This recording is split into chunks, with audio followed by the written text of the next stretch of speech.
Hallo Freunde und herzlich willkommen zu einem neuen Video von mir. Heute möchte ich mal mit euch über etwas sprechen, was meiner Meinung nach, also mein allererstes Reaction-Video, weil es meiner Meinung nach einfach relevant ist. Der Spieler und YouTuber Kripparrian hat ein Video veröffentlicht zu Diablo 4. Seine Meinung, wie gut ist Diablo 4? Und meiner Meinung nach ist das deshalb das relevanteste Video, was es zurzeit überhaupt gibt, weil der Mann einfach eine Legende ist. Er hat damals in Diablo 3, war er der Einzige, der Pre-Patch, wo Diablo auf Inferno genervt wurde, der es geschafft hat, Diablo zu legen. Und am nächsten Tag kam der Patch, wo Diablo genervt wurde. Also unfassbar. Ist halt bis heute unangefochten, unmöglich einzuholen, nicht zu machen. Er war der Einzige, der es auf dieser extrem hohen Schwierigkeitsstufe geschafft hat. Seine Gilde No Life hat damals, wenn ich mich recht erinnere, auch auf Hardcore dann Diablo gelegt. Und er hat auch solo auf Hardcore Diablo gelegt und einfach eine absolute Legende. Außerdem hat er mir damals das Spiel gerettet, weil ich war so frustriert. Also wir müssen sagen, die meisten Leute damals haben es auf Inferno nicht mal geschafft, Akt I zu schaffen. Wir waren immerhin schon mal in Akt II. Trotzdem war ich extrem frustriert. Und er hat ein Video veröffentlicht, in dem er eigentlich nicht mehr erklärt hat, wie ich meinen Charakter zu spielen habe. Nö. Er hat einfach erklärt, warum die Mechaniken so sind, warum das Spiel so schwer ist. Und das hat mein Ehrgeiz angefacht. Da habe ich dann richtig Bock bekommen. Also er hat für mich das Spiel gerettet. 100% Kripparrian, niemand sonst. Also haben wir Gas gegeben, einen Monat später, einen Monat nach ihm, was auch schon verdammt früh war, da haben vielleicht mal 90% der Spieler es geschafft, Akt I zu schaffen, haben wir dann Diablo gelegt. Also wir gehörten für Deutschland auch mit absolut zu den Besten, die es überhaupt in Deutschland gab. Aber das ist halt kein Vergleich zu Kripparrian. Absolut kein Vergleich. Oder Al-Kaiser. Ne? Ohne Al-Kaiser hätten wir, muss ich einfach auch dazu sagen, wären wir auch nicht so weit gekommen, weil wir dann einfach die Al-Kaiser-Route gespielt haben. Aber das ist also eine lange Geschichte. Auf jeden Fall erzählt er heute was zu Diablo 4. Erstmal ein bisschen was zu seiner Vergangenheit, aber ich wollte es vorwegnehmen, weil es auf Englisch ist und euch mal vorher erst erklären, wer der Mann überhaupt ist. Ne? Dann schauen wir jetzt da rein. Ich mache mein Mikro so lange aus und dann gucken wir erstmal. Und ich melde mich, wenn was Wichtiges ist. Hey guys, how's it going? Kripparrian here. Today I want to talk to you about Diablo 4, what I have learned, and I want to make this video to give you a bit of history of me.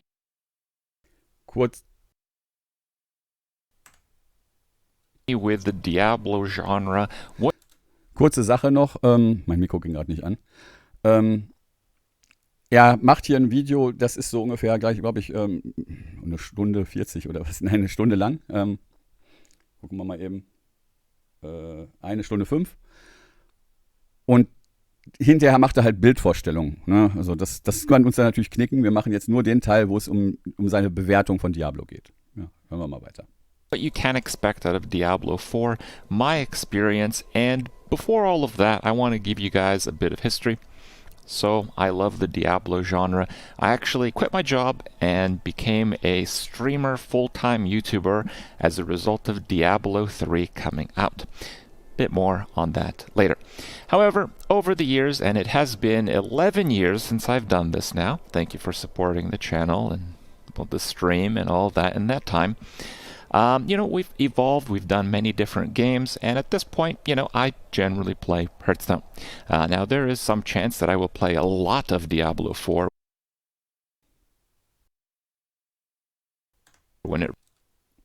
wofür ich ihn übrigens immer noch hauen könnte, ne? Dass er jetzt nur noch Hearthstone spielt. Das war damals schon, da war ich schon sauer. Releases, but I'm making this video just as my opinion. I think I can make this impartially, unbiased. Sure, there are some people that have been very nice to me on the Diablo community teams and all that, but it's not like a sponsored video or anything. I probably won't play Diablo 4 full time, and I'm generally not too reserved to call stuff out as I see it, despite what bridges that might burn. It is what it is. So keep that in mind as you see this video. Now, I just want to give you guys a quick history of me playing Diablo games, and then I'll tell you quickly what I think about Diablo 4. And then I'll give you guys the full rundown. It's going to be a long video. I do these videos one take. Every video on this channel is done in one try in the intro. I'm pretty good at it. And there's no like second take, trust me. But Kommt mir überhaupt nicht bekannt vor, ne? Ich mache auch One Take. I do have a few notes in this one particular video because there's just so many topics to cover. I only wanted to make this video if I felt comfortable that I understood the game well enough. And I'm making this video after having played about 40 hours of the 3.5-ish weekend that we had to play the Barbarian, the Sorcerer, and the Rogue class in the first open early access beta. I don't know what they're calling it, whatever.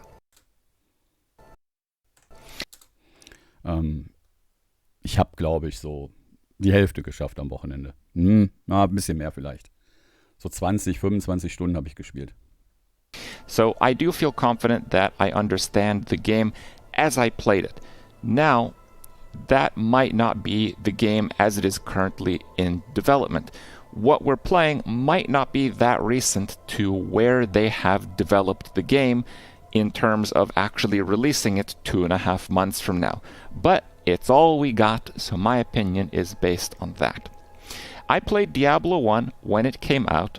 It was a wonderful experience. It really blew me away about the depth and what a video game could be, and it was the first game I actually played online. I have to imagine it was one of the first games you could play online as a result, and it was a really good game to play online. You could talk to other players, you could PvP them. It was a really mind-blowing experience for me. In a way, that really did change my life in a really big way, and somehow I end up here and you guys get to hear my opinions about Diablo and whatnot. I actually played Diablo 1 a lot. I played multiplayer a lot.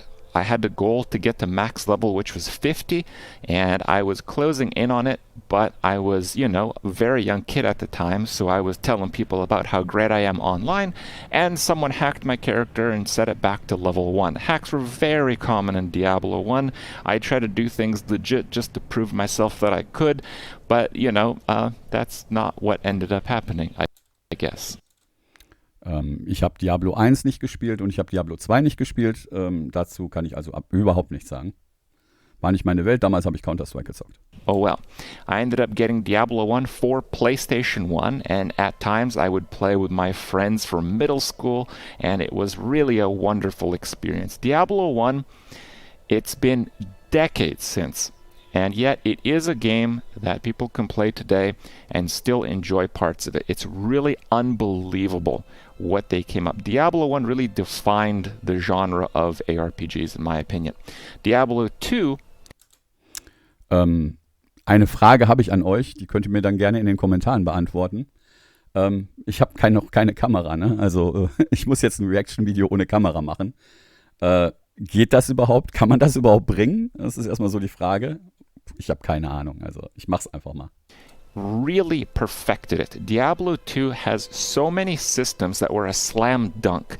The itemization of Diablo 2, the pacing, creating complex characters, simple to start, but really difficult to master. PvP was actually possibly the best PvP in any ARPG.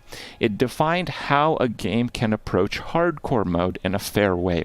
And so many of the early concepts of Diablo 2 actually were taken when development of Path of Exile. And in my opinion, Path of Exile is kind of the game to beat in the ARPG space.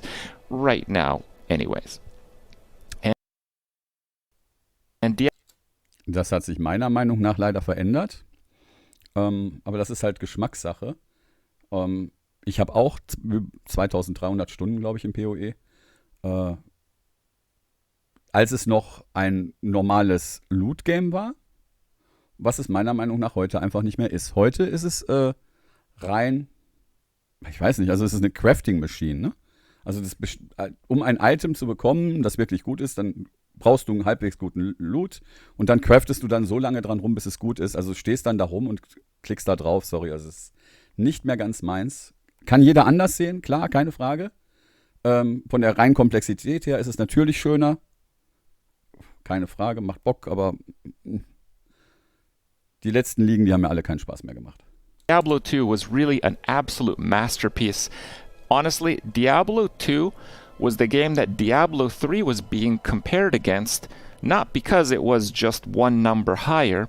It was the one being compared against because when Diablo 3 came out over a decade after Diablo 2 still at that point in time was the benchmark for ARPGs. Today, I think, in my opinion, I think the benchmark is Path of Exile, so it is a little bit of a different story. Diablo 3 came out, and Diablo 3, I feel, was one of the most ambitious projects Blizzard has ever taken on. It is a game that hyped me like no other. If you guys remember Jay Wilson talking about how their developers and their game testers tried to barely beat the game on a certain difficulty, and then they doubled it. They doubled the numbers of that difficulty, and that's the difficulty that you could expect in Diablo 3, I mean. And coming from a World of Warcraft raider where balancing was actually pretty spot on in so many raids and somehow still is to this day, this was such a hype moment. This was so exciting. I know we meme about it. I know it's a very memeable moment, but as someone who had the goal of actually just taking on the game, knowing that there's a goal out there, knowing that there is a nearly impossible challenge ahead, is a really exciting moment. Und genau das ist der Grund, warum Diablo 3 in den ersten Monaten das beste Spiel war, das ich meiner Meinung nach je gespielt habe. Und dann heißt es natürlich, ja, die Mechaniken, die sind nicht so komplex und so weiter. Aber der Schwierigkeitsgrad war so exorbitant hoch, dass es eine solch unfassbare Herausforderung war. Und wir so unfassbar stolz waren, als Diablo dann endlich gelegen hat. Und nicht so, und das nach dem Patch, wo er schon genervt wurde, ne? Ich glaube, vor dem Patch hätten wir es auch nicht geschafft. Da wäre ich dann auch irgendwann gescheitert. Aber wir waren so unfassbar stolz. Unfassbar stolz. Und da möchte ich euch gerne auch mal kurz eine Geschichte dazu erzählen. Oder unsere Geschichte oder meine Geschichte dazu erzählen. Irgendwann hatten wir mal jemanden, das war für damalige Zeiten halt ein kleinerer YouTuber, der dann irgendwann auf die Idee kam, mich interviewen zu wollen und all so ein Scheiß ist damals passiert. Und das sind so Erinnerungen, die bleiben einfach hängen, ne? So, ja, hier, das ist der Quecksilber, einer der besten Mages in Europa und bla bla bla. Und dann kamen die Leute an zu uns und wollten Gold uns geben, damit wir für sie einkaufen gehen. Und all so ein Mist ist damals passiert, ne? Und, ich kriege heute noch eine Gänsehaut, wenn ich daran denke. Deswegen, Diablo 3, die ersten 9 Monate, habe ich in 9 Monaten 3000 Stunden versenkt. Das sind von 9 Monaten 6 gespielt. Autsch. 16 Stunden am Tag. No Life passte da. Also seine Gilde. Diablo 3 tried to change everything in significant ways. It tried to change mercenaries in different ways. It tried to change characters in very different ways. Everything scaled off of weapons. Everything multiplied everything. They tried to change that in a different way. They tried to revolutionize trading with the real money auction house. You know, Diablo 3 was an incredibly ambitious project. However, I think... ich habe wieder falsch gedrückt. Entschuldigung. Zum Real Money Auction House. Ich weiß, da sind die Meinungen drüber komplett gespalten. Allerdings nicht bei uns in der Gilde, beziehungsweise in meiner Multigaming-Community. Ich fand's toll. Das war ein Metagame. Ich habe in der Zeit 350 € in dem Ding verdient. Kein Geld ausgegeben, sondern Geld verdient. Warum soll mir das dann nicht gefallen? Die Leute sagen dann, ja, das ist ja dann Pay to Win, weil man sich die Dinge kaufen kann. Ja, aber wo kommen die Items denn her? Die müssen doch irgendwo gedroppt sein, oder? Irgendjemand muss doch gut genug gewesen sein oder fleißig genug gewesen sein und die ganze Zeit wie ein Irrer gezockt haben, um an die Items zu kommen. Sonst hätte man sie ja nicht verkaufen können. Und ich habe nicht ein einziges Item mir gekauft. Ich glaube, ja, nee, doch mal einmal, aber das war auch nur irgendwie für ein paar Wochen habe ich das gehabt und da war schon wieder ein anderes drin, was ich selber gefunden hatte. Also das ist totaler Blödsinn. Ja, leider gab es dann hinterher Probleme mit der dass Blizzard ja keine Bank war und dann aber da Gelder lagen und so und das konnte dann leider nicht funktionieren. Ich hätte es schön gefunden, wenigstens ein Gold-Auktionshaus zu behalten. Warum denn auch nicht? Wenn man nach PoE schaut, da werden auch Items gekauft. Warum soll man das denn da nicht ins Game integrieren? Wo ist denn das verdammte Problem? Im Game ein Auktionshaus zu haben. Stattdessen musst du raustappen, auf irgendeine Webseite gehen, irgendeinen Code kopieren, wieder einfügen, dann darauf warten, dass der Typ sich vielleicht mal irgendwann meldet, falls der gerade überhaupt nicht überhaupt AFK ist oder sonst was. Oder einfach keinen Bock hat, sich bei dir zu melden, weil du ihm nur irgendwie was für 5 Chaos abkaufen willst. Das ist doch totaler Mist. Also, ich schweife jetzt gerade ab, ne? Es geht ja eigentlich um Diablo. Get released undercooked. A lot of the mechanics weren't fleshed out. A lot of the mechanics were left out of the release of the game. And a lot of these crazy ambitious ideas where they try to rework and redo an ARPG as people play it, well, a lot of them just didn't really work out. It's hard to say they were bad ideas because at the time I was really, it really piqued my interest. This could be a really interesting thing, real money auction house. I mean, I don't know if I really want to pay real money for items, but, it's never been done before. I want to see what it's going to come to. So Diablo 3 was a really ambitious project. Almost everything they did didn't work out better than Diablo 2, in my opinion. And one of the worst things in Diablo 3 was the item scaling, where everything multiplied everything. Your weapon damage had like a crazy multiplier, and you had crazy multipliers from crit damage, skill damage, and now we have sets that have like 60,000% increased damage to certain skills. Was natürlich alles in den ersten 9 Monaten nicht war. Deswegen sage ich, die ersten 9 Monate war es das großartigste Spiel, danach absolut nicht mehr. If you have itemization at that level and you're doing literally quintillion damage, you're going to have problems. And Diablo 3 has always struggled to deal with those problems because the core of the game was just really hard to work with. Diablo 4. So, you've been watching a few minutes of the video. I'm just going to hit you guys with it. What do I think Diablo 4 is? How good is Diablo 4? Out of 10, Krip, tell us. Well, if what we were playing this last weekend is where they currently are with development, more or less, knowing that the game is going to be fully released for console and PC and whatever else in 2.5 months from now, I think the game will launch and be about 6 stars out of 10. 100% unterschrieben. Was aber überhaupt rein gar nichts heißt. Und das sagt er jetzt auch. That's kind of where I would rate it. Now, with that said, I think it's important to note that a lot of that comes from the fact that I think a lot of mechanics in this game just need a little bit of work. But it needs to be very smart work.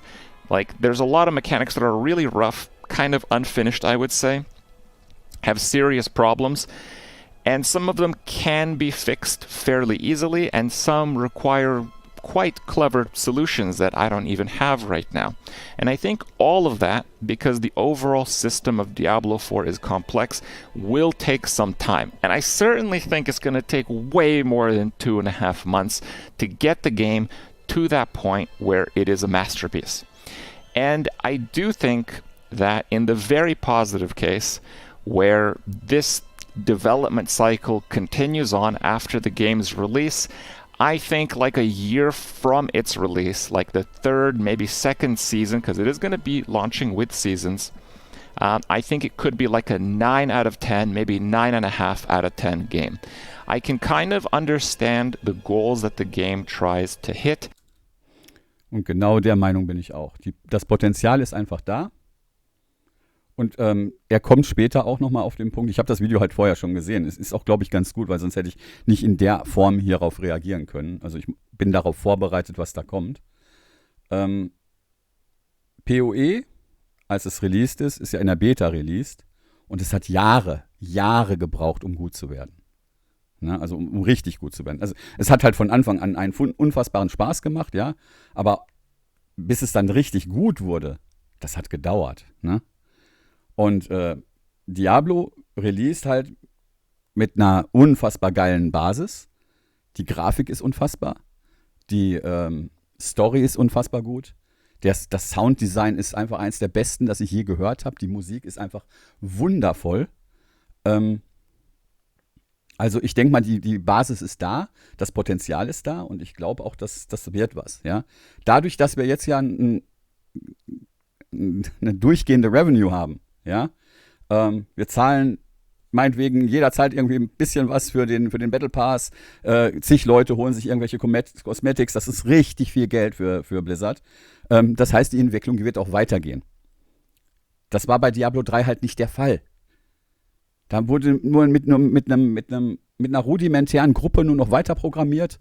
Das konnte ja nicht mehr besser werden oder sich noch stark verändern. Alles, was danach kam, waren dann nur noch diese lächerlichen Seasons, von Season zu Season, wo sich einfach nur ein Set-Teil geändert hat und eine andere Meta gespielt wurde, oder eine Meta gespielt wurde. Das ist einfach dumm, ne? Hat keinen Spaß gemacht. I can kind of understand where it's coming from. But I don't think it's quite there, and it would really surprise me if it gets there in the time period of 2.5 months. But you know what? Maybe they're way more ahead in development than the beta that we're playing, or maybe they're really gonna go ham and knock it out of the park in the coming weeks. But I just wouldn't bet on it, and I want to be straight with you guys. Now, we're gonna head into... So. Das war's. Jetzt geht er nur noch auf die Builds ein und so weiter. Das könnt ihr euch gerne anschauen. Ich verlinke ihn natürlich unten drunter. Das war's. Und ich muss sagen, ich bin einfach komplett seiner Meinung, was das Ganze angeht. Das Spiel hat Potenzial. Wir können einfach hoffen, dass da richtig ordentlich was draus wird. Ja. Ich hoffe, euch hat dieses etwas verrückte, ohne Kamera-Reaction-Video gefallen. Ich wollte einfach meinen Senf dazugeben, weil der Mann für mich einfach die absolute Legende ist. Der hat einfach Ahnung, weiß, wovon er redet. Wie gesagt, das ist mein Held von Diablo 3. Schaut ihn euch an. Ich kann einfach nur jedem empfehlen, der wirklich tief ins Spiel dann hinterher einsteigen will, falls er es doch mehr spielt. Was ich leider nicht glaube, weil er ja sein Hauptgeld mit Hearthstone verdient. Ne? Deswegen ist das sehr unwahrscheinlich, dass er so tief einsteigt wie in Diablo 3. Aber falls er es doch tun sollte... Und wer wirklich was lernen will, der ist bei Kripparrian immer richtig, ne? Also, ich hoffe, es hat euch Spaß gemacht. Ich hoffe, ihr habt einen schönen Tag. Lasst einen Daumen da, lasst eine Glocke da oder was auch immer. Lasst ein Abo da, macht die Glocke an, so rum. Ja, und macht's gut, ne? Baba.